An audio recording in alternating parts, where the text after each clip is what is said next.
नमस्कार जय जगन्नाथ मो यूट्यूब चैनल सोनाली संसार को आपण मानकु स्वागत जनाची। आज मु प्रस्तुत करुछि खट्टी मिठी लेंबू आचार। एई रेसिपी मो मां ठारू शिखिथिली।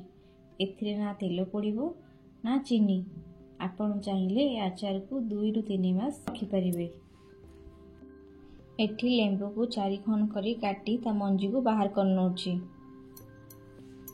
काटी रखिथिबा लेंबू को काच जार रे रखी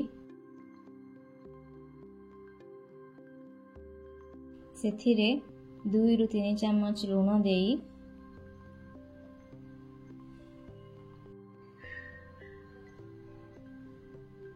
कवर देई भल भाव सेक करनबा।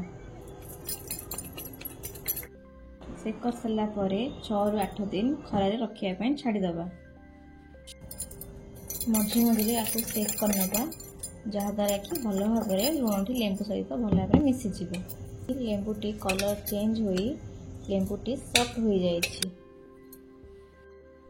एठी गोटे ट्रिक कई रखुछि जदि आपण नॉर्मल लेंबू को अधिक दिन रखिया पय चाहउछंती ताहाले लेंबू को धोई भल भाव पसला परे सेथिरे अल्प टिके सोरिष तेल लगे एयर टाइट डब्बा रखिले लेंबू खराब होई न थाए। ई मसला पई मु 2 चम्मच पान मधुरी 2 चम्मच धनिया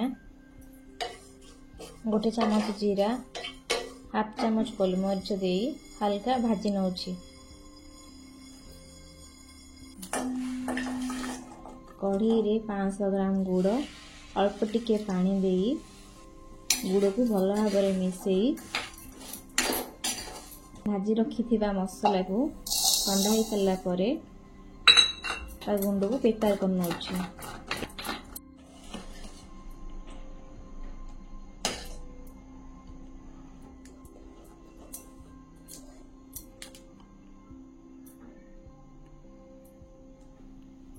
गुड़टी इमिति पाग हो आसिले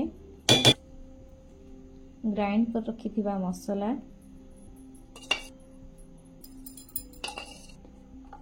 टिके हेंगू अल्प टिके जुआनी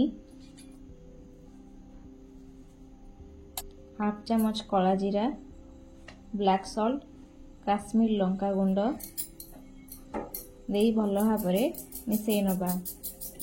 एबे सेथिरे लेंबू को ऐड करी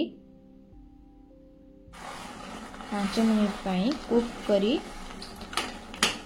जहाद्वारा कि लेंबू भल भाव मसला सहित मिसीज।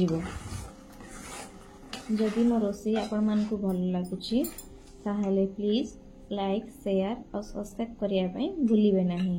बाही गला परे काच जार रे स्टोर करि नबा। एबे हमर प्रस्तुत होई गला